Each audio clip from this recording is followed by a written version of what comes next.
porque a gente começa a entender a vida de uma outra forma. A nossa intuição, ela vai falando com a gente, né? Aquela vozinha interna, a gente aprende a escutar, a gente aprende a entender o que é nosso, o que não é, né? O que vem de fora, o que é inspirado, enfim. Quando a gente começa a separar essas coisas, a nossa vida ela facilita muito. Então, a intuitiva é a mais comum. Outra que eu vejo é pessoas muito comuns, pessoas que absorvem muita coisa, que eu chamo de médium esponjinha. Isso é o que mais tem também, é o que mais aparece para mim, inclusive, né? Que eu tenho um trabalho que eu realizo, além da mesa radiônica, que é um trabalho de cura física, né? E é uma energia que eu canalizei de Serafis Bem, um mestre ascensionado, e é uma energia muito sutil, de frequência gama, que é uma das frequências mais altas que existem de nível cerebral. E aí, nesse atendimento específico, eu tenho visão, então eu consigo enxergar como é que está o teu corpo e como as coisas funcionam. A primeira coisa que eu sempre vejo nesses atendimentos é o campo áurico da pessoa, como é que tá. E assim, de 10 atendimentos que eu faço, 8 os campos vão estar completamente sobrecarregados, sujos até, porque fica muita coisa, né, em volta. E eu sempre vejo isso, assim, é nítido, é uma pessoa esponjinha, ou seja, o que significa isso? Que você puxa tudo da onde você vai, das pessoas, dos lugares, enfim. Então, isso é um ponto muito negativo para essas pessoas, porque elas acabam ficando sobrecarregadas, não energeticamente, espiritualmente apenas, mas fisicamente também, né? Isso gera cansaço, isso gera desânimo, isso gera falta de disposição. Então, eu vejo muito isso nos meus atendimentos. Faço essa limpeza, dou esse direcionamento, e o direcionamento é aprender a separar aquilo que é seu daquilo que é do outro.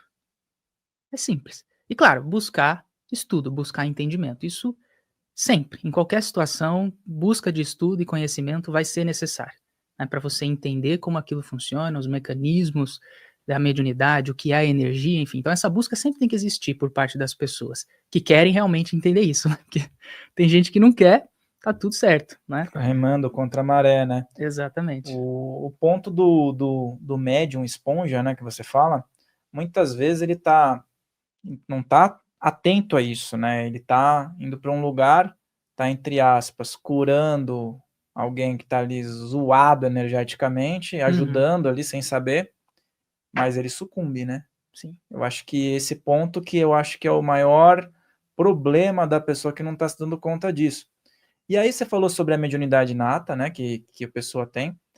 E os casos quando uma pessoa, de forma traumática, acaba desenvolvendo, ou uma EQM, né, tem muitos relatos que pós-EQM aflora muitas coisas, né?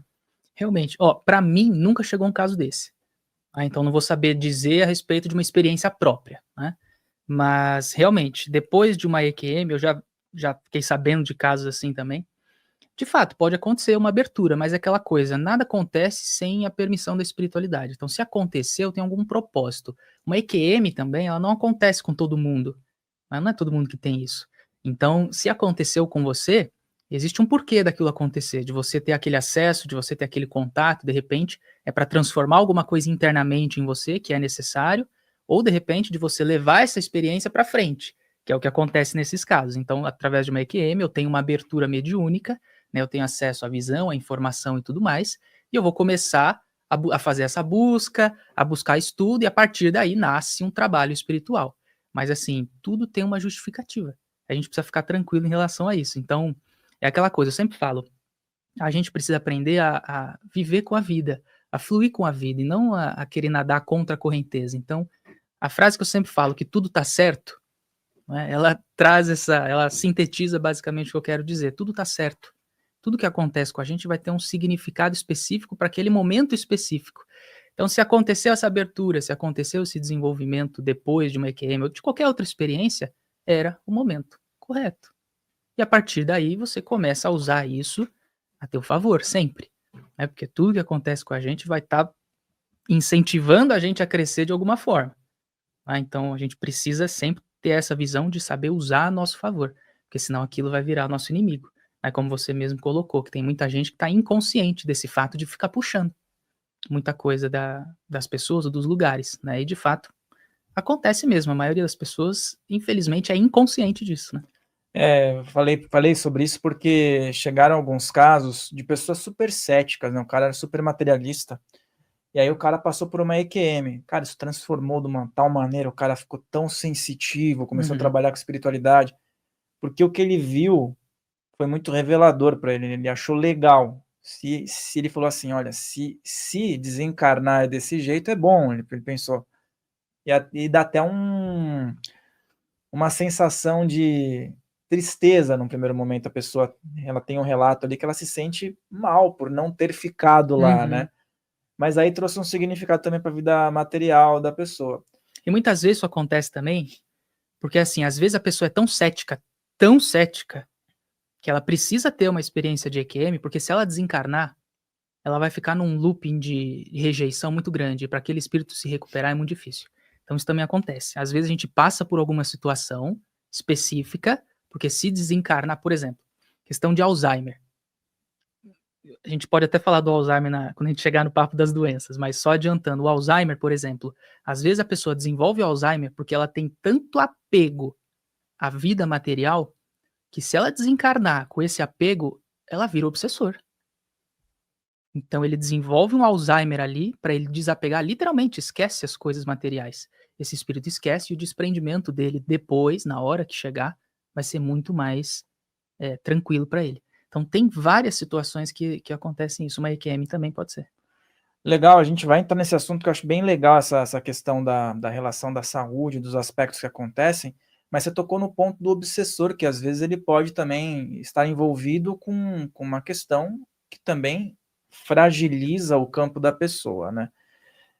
Mas os obsessores, eles utilizam dentro do seu trabalho, você deve captar situações de pessoas bem fragilizadas, e eu tenho ouvido muito falar sobre a tecnologia que se aprimora também no campo deles, né? Uhum. Que tipo de mecanismos você já precisou lidar em relação aos obsessores e esses tipos de tecnologia que é como aqui também evolui do lado de lá também?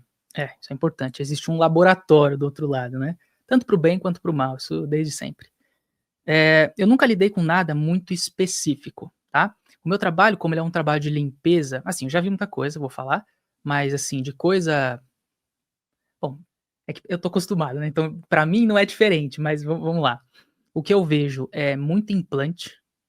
Nossa, eu vejo muita coisa. E são coisas assim cabulosas, bizarras, não dá nem pra descrever aqui. Eu não vou nem descrever pra não criar imaginação nas pessoas. Mas são coisas cabulosas. Nesse trabalho específico que eu falei que eu tenho a visão, eu já vi muita coisa, né? O obsessor já colocou a cara na minha frente, é uma loucura. Então, assim, o que eu mais vejo é chip implante. No campo astral mesmo. Físico, nunca peguei um caso. Sei que existe, mas nunca peguei um caso. Implante espiritual mesmo, no campo astral da pessoa, no perispírito. E aquilo gera limitações muito bizarras, assim. E no meu trabalho, né, eu tenho lógico, eu não trabalho sozinho, tenho uma equipe enorme por trás, e várias vezes eu olho para aquilo, eu identifico aquilo na pessoa e eu falo assim: "Eu não sei o que eu faço. Como é que eu tiro esse negócio?". E eu deixo eles fazerem, porque eu não tenho conhecimento da tecnologia do outro lado, entende? Então eu deixo eles fazerem, e eles realmente eles dão esse direcionamento para mim, eles falam: "Cara, isso aqui é com a gente", né. Mas eu vejo, eu não sei o que tá acontecendo, como eles estão tirando, mas eu vejo saindo, enfim, não é nada agradável ver. Então, tem muitas situações, cara. Teve até um que eu peguei, que eu achei um implante, eu falei: "Pô, vou tirar", porque aquele lá estava tranquilo. E aí eu recebi logo um não, assim, muito grande: "Cara, não, não é pra você mexer nisso, não é pra você tocar nisso aí". E eu falei: "Ué, mas por quê?". "Porque isso é um implante do bem". Então também existe implantes do bem, né. Aquela pessoa específica, ela estava tratando o que era? Raiva e agressividade excessiva. E aquele implante que estava lá era da espiritualidade de luz, para literalmente segurar um pouco essa raiva de uma vida de guerreiro que ele tinha tido. Então, assim, tem histórias muito loucas que eu já vi, que eu já vivenciei, já experienciei nos atendimentos, mas também existem esses implantes aliados da pessoa, que impedem alguma coisa de pior aconteça, né. A maioria dos casos que eu vejo que chega para mim, pelo menos, é implante e chipagem. De resto, eu nunca vi nada, assim, muito diferente disso. Esse Você já lance do você já viu? chip, então, do chip do implante, uma vez veio um convidado aqui mas aí era um aspecto extraterrestre, que ele tem um chip na nuca. E aí foi feito alguns exames e realmente estava lá e não tinha Físico, né? explicação. Era um É. implante físico, mas aí com uma força extraterrestre, né? Uhum. Mas nesse caso aí de questão de obsessor e tal, sempre vejo algumas pessoas falando que ele é de um outro tipo de magnetismo, no caso, né? Nunca ouvi ninguém falar que tinha algo físico. Só nesse caso aí, que era uma tecnologia extraterrestre, ele até passou por alguns exames na época, teve lá um exame específico que constatou que era um negócio diferente e tal. E até quando ele veio aqui, ele falava assim que quando vinha uma informação ele sentia ali, né? Então tinha uma conexão extraterrestre. Mas nesse caso dos implantes e chips que são, por exemplo, limitadores das pessoas, né? Existem alguns riscos também, dependendo do caso, para, por exemplo, uma pessoa que está muito chipada, né, com aquilo muito enraizado, o termo que é simbiótico, né, algo muito simbiótico, quais são os riscos para a pessoa, de repente, de uma retirada abrupta daquilo? Uhum. Então, é justamente o que eu falei. Tem casos que eu não sei o que fazer, eu dou pra espiritualidade, não tenho problema nenhum com isso. E aí eu não resolvo. Eles que resolvem. Então eu não sei o que acontece.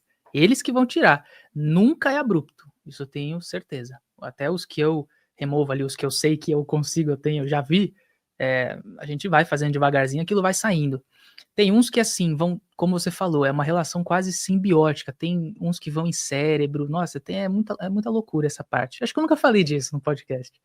Então, assim, é realmente uma área muito louca de se ver, de se conhecer. Tem uns que vão muito fundo, assim, na pessoa, que a gente vai puxando e aquilo vai saindo nossa, parece, assim, um monte de fiozinho que entrou em tudo, assim, sabe? E controla a pessoa, basicamente. Então, é realmente desconfortável de ver. Esses mais simples eu consigo tirar, os que eu não consigo, eu falei pra você, eu dou pra espiritualidade, porque eu não sei o que fazer. Né, não, mas é legal falar sobre isso. É bom saber também que é algo novo, assim, pra gente falar, porque é um assunto que eu acho que é bem intrigante, Sim. porque a gente vê isso muito até na Umbanda tem muito disso, na apometria, né, terapia reencarnacionista, as mesas, né, e já vi casos psiquiátricos do implante, eles dizem implante aranha, né, que é bem no Isso. cérebro da pessoa Já vi que muitos desses. que não dava para fazer muito, teve que ser muito gradativo, porque a Uhum. pessoa estava internada lá, sabe? Sim. Tem muitos E casos, cara. Assim, cara, eu chuto falar que é infinito. Os tipos que existem é infinito. Muito infinito. Tem uns que eu vou até te falar o que acontece, porque como eu falei, eu não sei o que eles fazem. Eu sei o que eu tô vendo ali na hora. O que eu vejo é que eles meio que congelam. Então eles começam a congelar o chip, e esse congelamento ele vai se espalhando para todo o chip, assim. E você vai vendo aquilo indo fundo, assim, na pessoa, sabe? E chegando até o final. Desse congelamento, eu não sei o que acontece, eles trituram, meio que quebra tudo, e eles começam a puxar os estilhaços. É isso que eu vejo. Nesses casos mais complexos, tá? Nos outros é aquela coisa, você puxou, tal, eles trabalham a região para não ficar nenhum dano no perispírito ali, e tranquilo. Mas nesses casos são fundos e simbióticos, como você falou, a maioria, assim, quando tira, é o que eu vejo. Eles congelam, parece que é gelo, não sei se de fato é gelo, a impressão que eu tenho é que é. Eles vão congelando o negócio, depois quebra, estilhaça, fica igual pozinho, e eles sugam esse pozinho. É isso que eu vejo. cara, isso me dá uma abertura para a gente colocar um tema aqui, porque eu vejo que, assim, lógico, todo ser humano está à mercê de implantes, tal, porque são relações de outras vidas, às vezes, ou dessa vida mesmo. Mas como isso funciona quando a gente está falando num aspecto de controle coletivo, né? Por exemplo, nações, ou situações que muitas vezes causam a discórdia na Terra, né? E quando isso é, tipo, vem de uma fonte coletiva e, por exemplo, tá lá em lideranças, sabe? Uhum. É algo muito complexo, né? Mas já chegou algum caso, assim, de uma proporção, ou você teve conhecimento de uma situação de uma magnitude, assim, estratosférica que envolvia esse tipo de tecnologia? Não, pra mim nunca chegou. Eu tenho conhecimento disso, da chipagem que acontece. Ainda não tá, pelo menos do que eu sei, né? Ainda não tá na massa, né, em todo mundo, não precisa ficar com medo. Mas eu sei que existe, pra mim nunca chegou esse caso. Se chegou, não me falaram. Eu não soube diferenciar, né? Como eu te falei, existem infinitos tipos. Já vi vários modelos, formatos, funcionalidades ali, que assim, dá até pra, pô, desenhar um dia. Mas, assim, que eu soubesse que fosse de uma questão de controle de massa, algum experimento, nunca chegou, ou nunca me falaram.